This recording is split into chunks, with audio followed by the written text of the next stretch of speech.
Hey there, and welcome to a new episode of the Dietitian Success Podcast, the business marketing and entrepreneurship podcast for registered dietitians. I'm your host, Krista Kolajesic, and I'm the founder of Dietitian Success Center. Every week, I talk about 3 topics related to business and entrepreneurship in some capacity, questions that have come up in our free dietitian community, in our entrepreneurship membership for dietitians, in one-on-one business coaching calls that I've had with dietitians. These are questions that if some of you have them or even one of you has them, I know that many more of you have these questions. So I like to bring them to the podcast and talk about them on the podcast. And I always like to start with a little personal update too, or just like here's the lay of the land. Here's what's happening. We are just about probably 6 weeks out now-ish from the Dietitian Success Summit, which is our first in-person event happening in September in Toronto. So excited for that. We have 2 tiers of tickets. We have the General Pass and we have the Entrepreneur Pass. And the Entrepreneur Pass is sold out. But the General Pass, we have a few tickets left for that. And the summit is running the 28th, 29th, 30th in Toronto at the Toronto Beach Club. The General Pass runs the first 2 days, and then the Entrepreneur Pass goes until the 3rd day. And so, yeah, it's going to be really amazing. We're truly pulling out all the stops for this summit. It's going to be a very memorable event, and I really can't wait to see so many of you there. Now, if you have been interested in the Entrepreneur Pass, we do actually have a wait list going for the Entrepreneur Pass. Just in case, like last minute, there are no cancellations, there's no refunds. But if somebody has to transfer their ticket, then we are able to, we're building up a wait list in case there's somebody who has to transfer.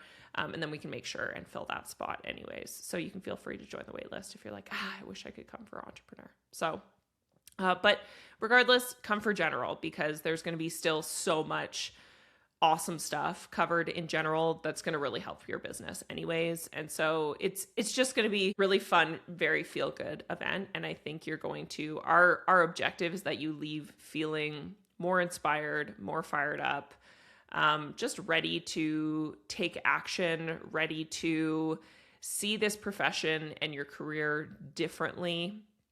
And with a whole bunch of new friends, contacts, relationships within the dietetics field, because a lot of dietitians feel, a little lonely in the field. So we are also designing the summit with that in mind. And I want to share too, something cool, a bit of an Instagram win as of late. So we have 2 Instagram accounts under sort of my business. We have at Dietitian Success Center, which is our DSC Instagram account.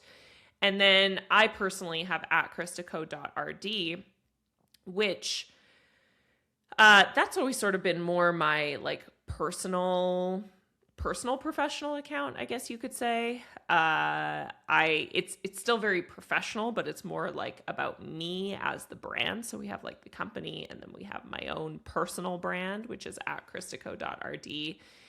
And it's been a real journey with that account of trying to figure out what is going to, like, what content do people actually want to hear about, honestly, related to business and entrepreneurship in 2026. And as I talk about a lot with content creation, is like content creation is a lot of trial and error, like creating, and listening to the signals of things that seem to resonate and leaning into that, things that don't seem to resonate, and sort of steering the ship in a different direction. And it can be a very frustrating process. And I can speak from true experience on that one. It can be very frustrating.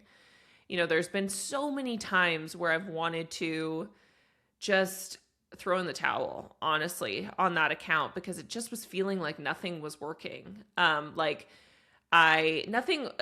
felt really good about the quality of content that I was putting out there, but it just felt like nothing was hitting, nothing was resonating.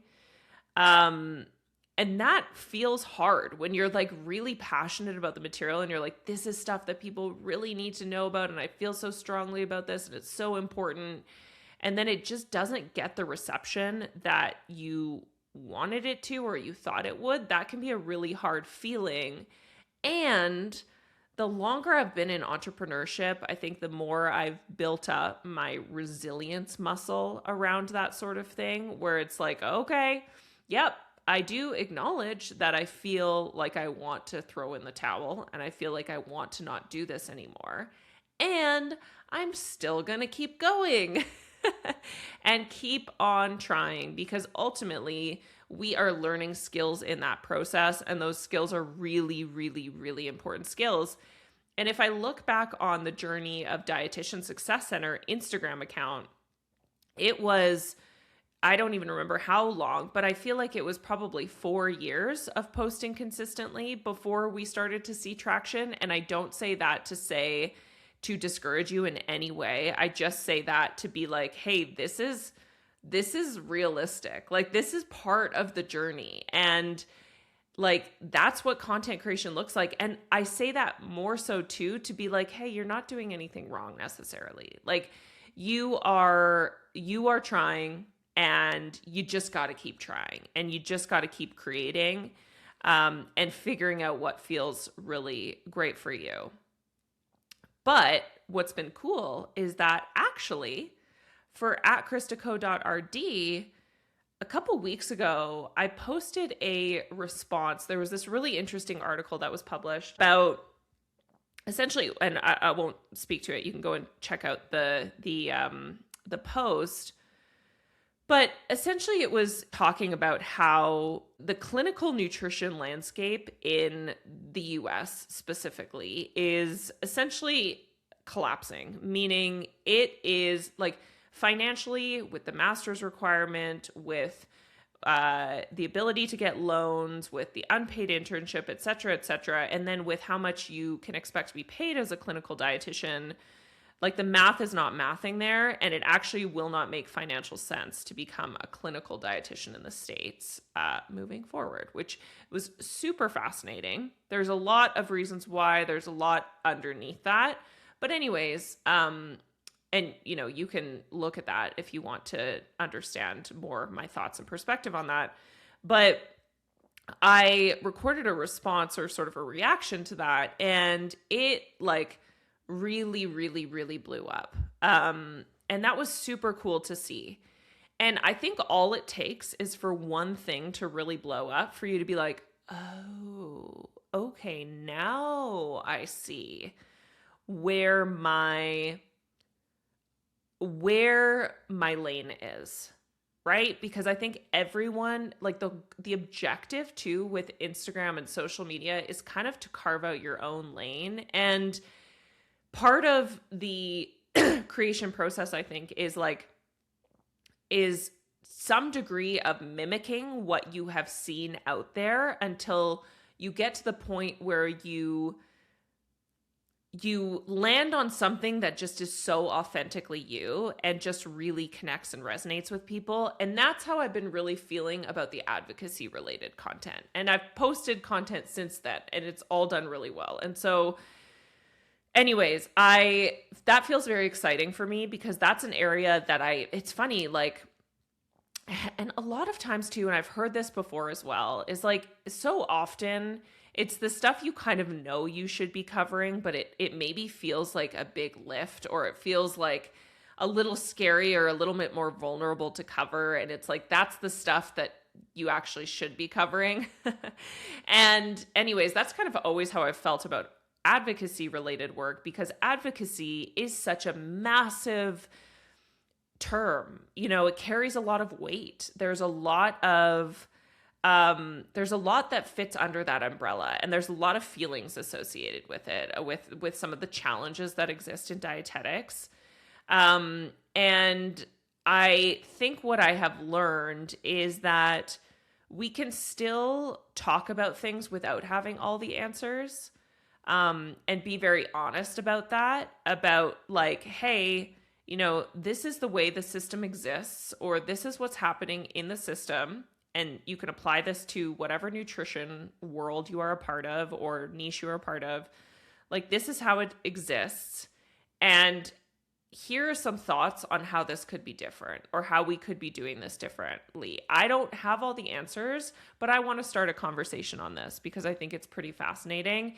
And realistically, meaningful change doesn't happen without these conversations happening. So, it's been a really cool experience for me. And I feel like I now am just feeling like my creative juices are flowing. Like, this is an area that I'm so passionate about.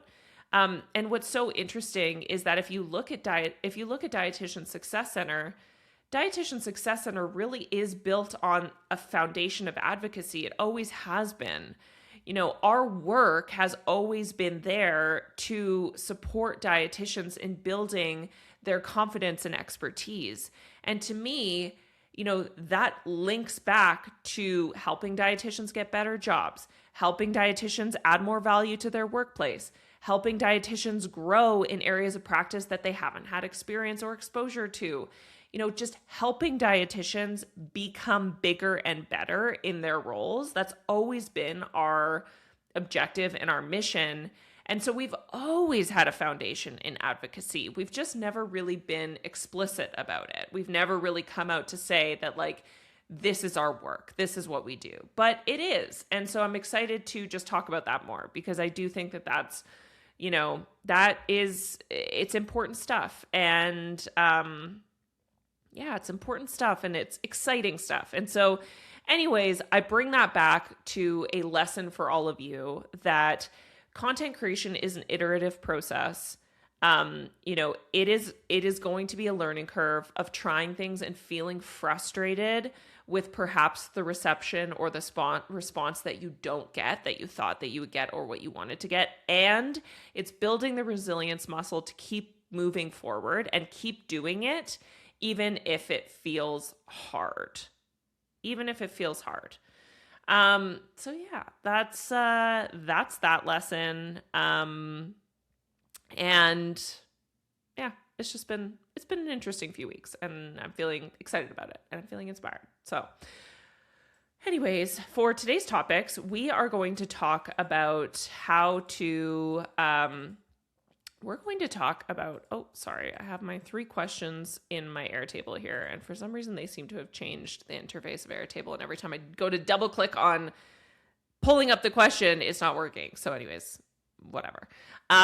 We are going to first talk a little bit about community platforms and whether this is a question that came up in our community. And it's been a question that's come up before, related to if you want to have a community, either as a lead magnet tool or as a part of your offer. What does that look like? And how do we evaluate the cost of these platforms versus the potential return on investment? We are going to talk about we're going to talk about Claude and how you're using Claude incorrectly. I actually did a full sort of step-by-step on this in one of our office hours. So as part of the entrepreneurship membership for Dietitian Success Center, we do bi-weekly office hours, which is basically a small group coaching environment. Most of the program is more of like a one-on-one experience, but we do group coaching every 2 weeks because community is really important. And so I did a little mini training on this, on how we actually set up our Claude and how we use Claude properly. And everyone was like, whoa, what? I had no idea that this was how you were supposed to use it. And so I will speak to that. I will spill the tea on that the little tweak you have to make in order to make it work better for you.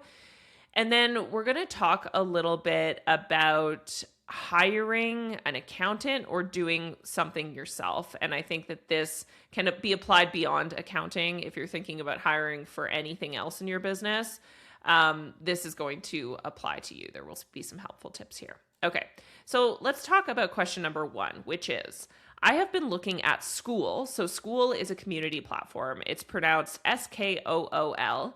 And what I mean by the community platform is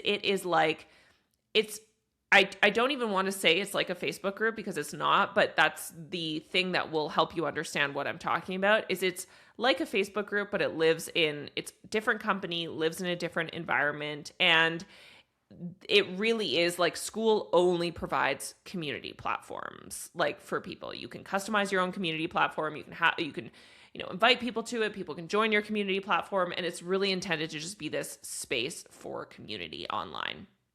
Okay, so I have been looking at Skool as a platform to host my community and online content, but the pro plan is $99 a month, and every time I look at that number, I talk myself out of it. It feels like a lot when my business is still pretty small, but I also don't love Facebook groups, and I actually think having a Facebook group is making it harder for people to engage with what I'm creating.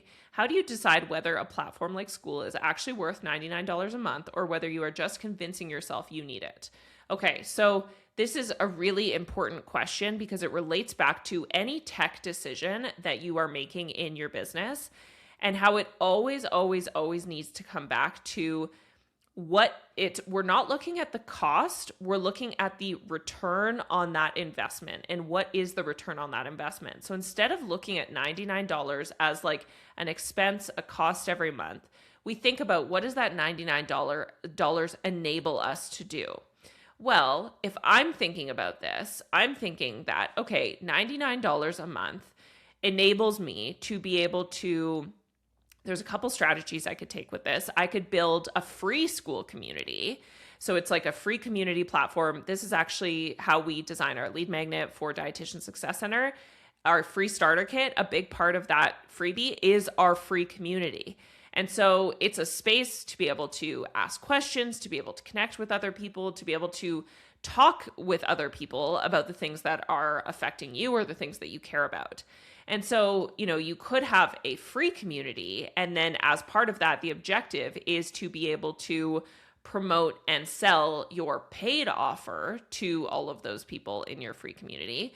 You could also think about this more as a paid offering.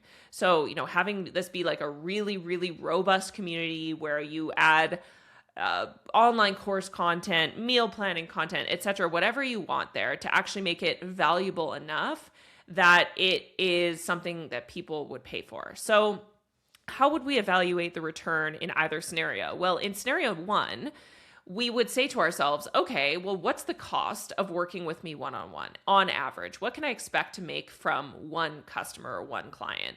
And let's say your average lifetime value is $350. Okay. So, somebody works with you for an average of maybe 2 sessions and or maybe 2 to 3 sessions and you charge $150 a session or whatever.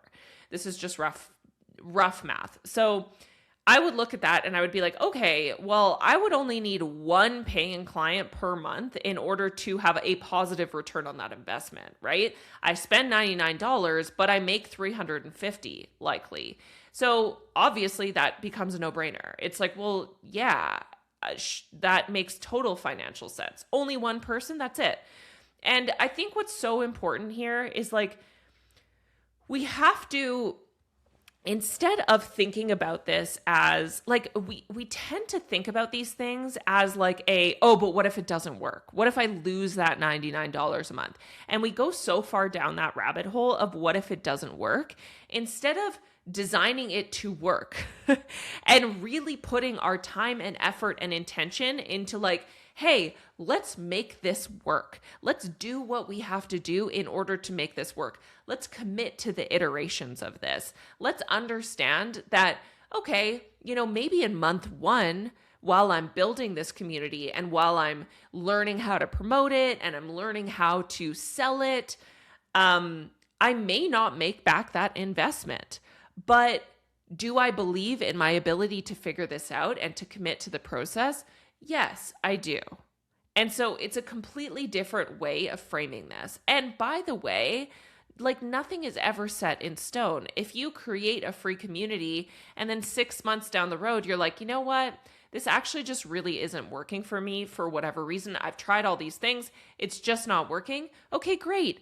Delete the group. No biggie. Like really no biggie. You're never tied or, you really aren't tied to things, and you can design offers strategically so that you're not tied to things. So that's how I would think about that.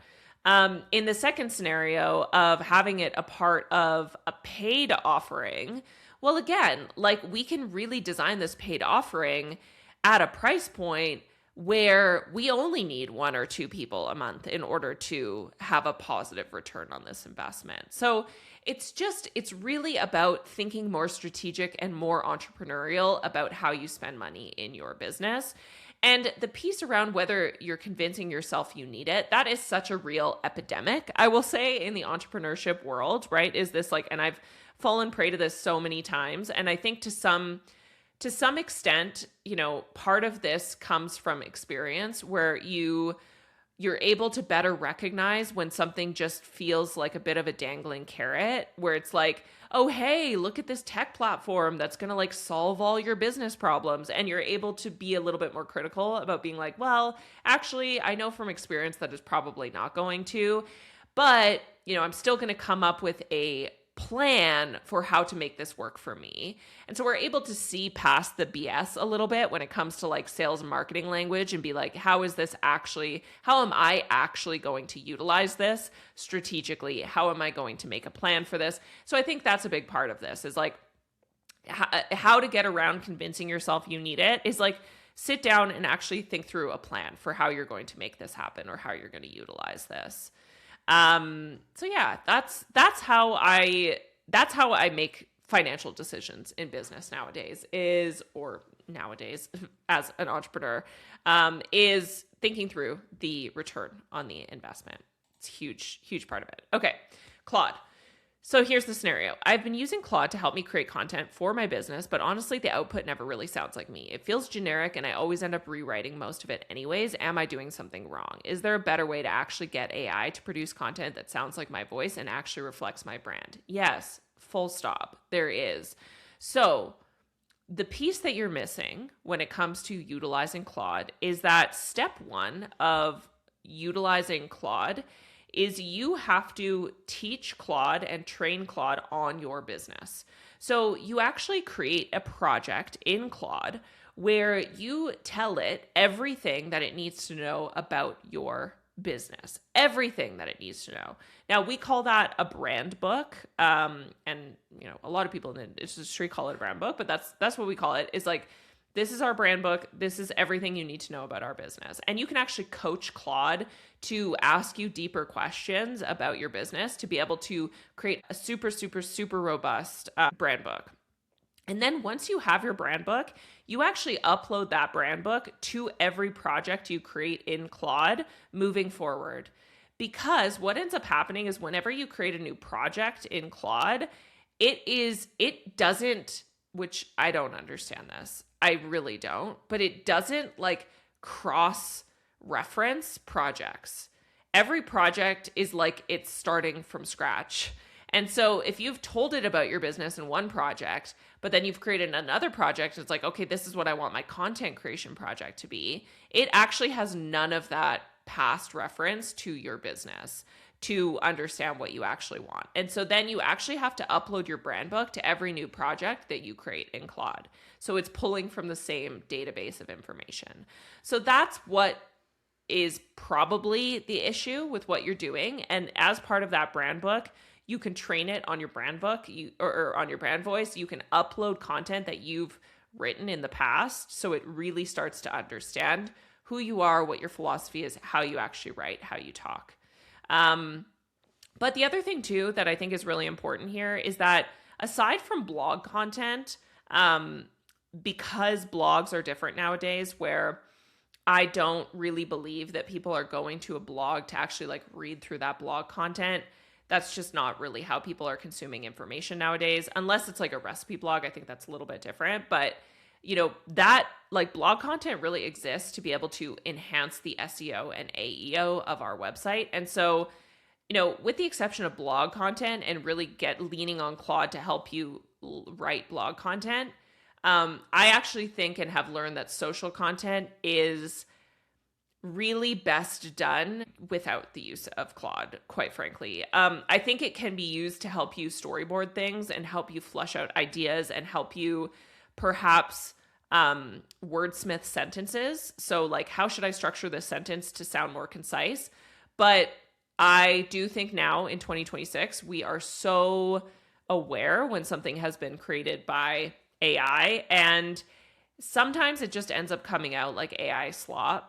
And it just doesn't, like, that's not going to get engagement anymore. And so, well, we're back to the OG way of content creation, which is just doing it yourself, because that's really what's going to be the most authentic piece. However, like I say that with the caveat that like Claude can be used in a really helpful way to help you brainstorm, to help you pull out ideas, to help you flush out ideas, to help you refine your sentences, make something more concise. But I think the actual creation and the actual like content really does need to come from your own IP and your own brain.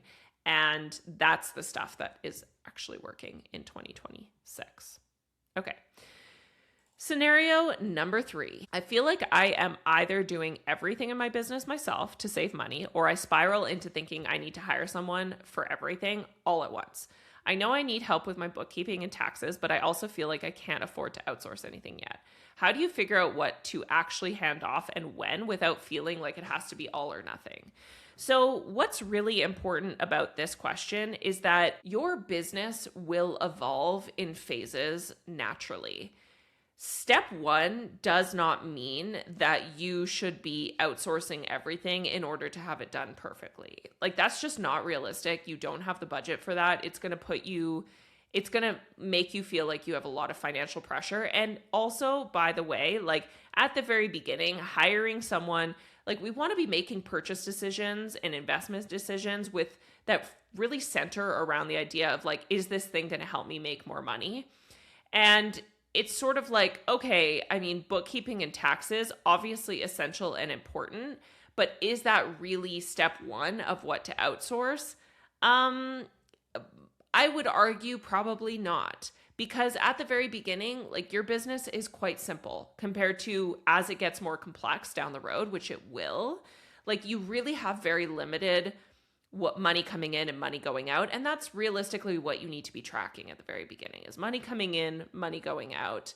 And at the end of the year, so I'll just speak to how my business has evolved over time in this area of bookkeeping and taxes so that you understand what I'm saying from like a real life perspective. Year 1 was completely DIY. I just tracked everything in a Google Sheet. So it was like revenues, expenses, everything was tracked in a Google Sheet. And at the end of the year, I did my taxes using TurboTax. And that was when I was a sole proprietor. And so just to contextualize this a little bit, sole proprietor, quite simple. You're filing your taxes for yourself and your business all under your personal umbrella. As the business has evolved, so then, after that, phase 2 of that, in like maybe years 2 and 3, was starting to use platforms like Wave. So Wave is a platform that you can just connect to your bank account and it will pull transactions automatically. So you can categorize them and it's more of a digital way to do your bookkeeping. So that's a great option, as sort of a version 2. So I just had that set up, tech platform operating in the background. And then I hired an accountant to actually do my taxes at the end of the year. But when you're keeping track of everything throughout the year, you're keeping your receipts, it becomes easy to just hand over to someone to do that end of year accounting. And then as the business has grown and evolved, it has gotten more mature in that way. Now we hire an accountant to do an accounting and bookkeeping firm who does all of our monthly accounting and our monthly bookkeeping, annual accounting. Like we've outsourced all of that. But it's taken 5 or 6 years to get there. And so it's okay that it is an iterative process and you don't have to have everything figured out / perfect right at the beginning. It's going to feel a little bit messy. And that's a very normal part of the process. And I know that can be really hard for dietitians who tend to be, perfectionist. I want to do everything right. I want to do everything perfectly. But it's just not going to be that way. It's going to be a little bit messy. And you don't need to outsource everything at the beginning in order for it to be perfect. Also, I'm really glad I went through the process of doing it myself at the beginning. So I learned a lot about bookkeeping and taxes that served me very well today because I have more of that, background information to understand what my accountant is telling me and understand what I should be keeping track of every month. So So yeah, how do you figure out what to actually hand off and when, without feeling like it has to be all or nothing? It never has to be all or nothing, and it never should. Like, outsourcing stuff should be a stepwise approach in your business. We start small and we can grow from there. And how do you figure out what to actually hand off and when?